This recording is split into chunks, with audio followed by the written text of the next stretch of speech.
जय श्री राधे कृष्णा। आप सभी का आपके अपने YouTube चैनल पर स्वागत है। आज के दिन हम जानेंगे कि जितिया व्रत कब है, संतान की लंबी आयु के लिए कब और किस देवता की करनी होती है पूजा। हिंदू धर्म में अश्विन मास के कृष्ण पक्ष की अष्टमी के दिन क्यों रखा जाता है जितिया व्रत। कौन है जीमूत वाहन जिसकी इस दिन होती है पूजा। जीवित पुत्रिका या फिर कहे जितिया व्रत की पूजा विधि। सुमुहूर्त व्रत की कथा और धार्मिक महत्व को जानने के लिए जरूर देखें यह वीडियो। हिंदू धर्म में संतान से जुड़ी तमाम तरह के व्रत में जीवित पुत्रिका या फिर कहे जितिया व्रत का बहुत ज्यादा महत्व माना गया है।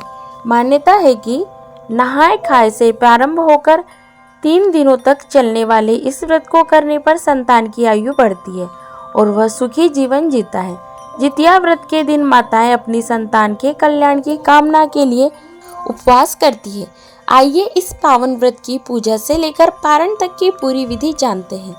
जितिया व्रत की पूजा का शुभ मुहूर्त। संतान के सुख सौभाग्य से जुड़े जिस व्रत को बिहार, झारखंड, उत्तर प्रदेश के पूर्वी राज्यों में मुख्य रूप से रखा जाता है, उसकी शुरुआत इस साल 13 सितंबर 2025 को नहाए खाए से होगी। इसके अगले दिन 14 सितंबर 2025 को विधि विधान से जीवित पुत्री का व्रत रखा जाएगा, जबकि इसका पारण अगले दिन 15 सितंबर को किया जाएगा। जीवित पुत्री का व्रत की कथा। हिंदू मान्यता के अनुसार जितिया व्रत की शुरुआत कलयुग के प्रारंभ में हुई थी। मान्यता है कि एक बार जीमूत वाहन नाम के राजा कहीं जा रहे थे, तभी उन्हें एक रोती हुई स्त्री की आवाज सुनाई दी, जिसके पास जाने पर उन्हें पता चला कि भगवान श्री विष्णु का वाहन आज उनके पुत्र को उठाकर ले जाएगा और खा जाएगा। तब राजा ने उस महिला को भरोसा दिलाया कि वे उसके बेटे की जगह गरुड़ का भोजन बनेंगे। तब उन्होंने महिला के बेटे की जगह खुद को प्रस्तुत किया तो गरुड़ ने राजा के परोपकार की भावना से प्रसन्न होकर उन्हें बैकुंठ में जाने का आशीर्वाद दिया और बाकी बच्चों को भी पुनर्जीवित कर दिया। मान्यता है कि तभी से महिलाएं अपनी संतान की सुरक्षा और सौभाग्य के लिए जीमूत वाहन देवता के लिए व्रत और पूजा इस दिन करने लगी। जीवित पुत्री का व्रत की पूजा विधि। जीवित पुत्री का व्रत भी छठ के समान होता है। जितिया व्रत का पुण्य फल पाने के लिए महिलाओं को इस व्रत के एक दिन पहले नहाए खाए की परंपरा निभानी होती है। इस दिन महिलाएं सात्विक भोजन बनाकर पहले अपने पितरों को और फिर कौवे आदि को अर्पित करना होता है। जितिया व्रत वाले दिन महिलाओं को सूर्योदय से पहले उठकर स्नान ध्यान करना चाहिए और पूरे दिन निर्जल व्रत रखना चाहिए।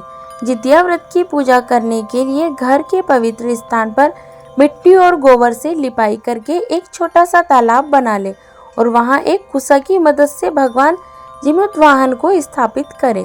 इसके साथ वहीं पर मिट्टी और गोबर की मदद से चील और स्यारिन की प्रतिमा भी बनाएं और उनकी पूजा भी साथ ही साथ करें। भगवान जीमूत वाहन की धूप दीप माला फूल रोली सिंदूर मिठाई फल आदि को अर्पित करके जितिया व्रत की कथा पढ़े या फिर सुने। व्रत के अगले दिन शुभ मुहूर्त में पारण करके भगवान जीमूत वाहन से संतान की लंबी आयु की प्रार्थना करें। तो आशा करती हूँ यह जानकारी आपको अच्छी लगी होगी। ऐसी ही ज्ञानवर्धक जानकारियाँ प्राप्त करते रहने के लिए, व्रत पूजा के बारे में जानने के लिए, कथा सुनने के लिए अगर आप चैनल पर पहली बार आए हैं तो चैनल को लाल बटन दबा करके सब्सक्राइब करें।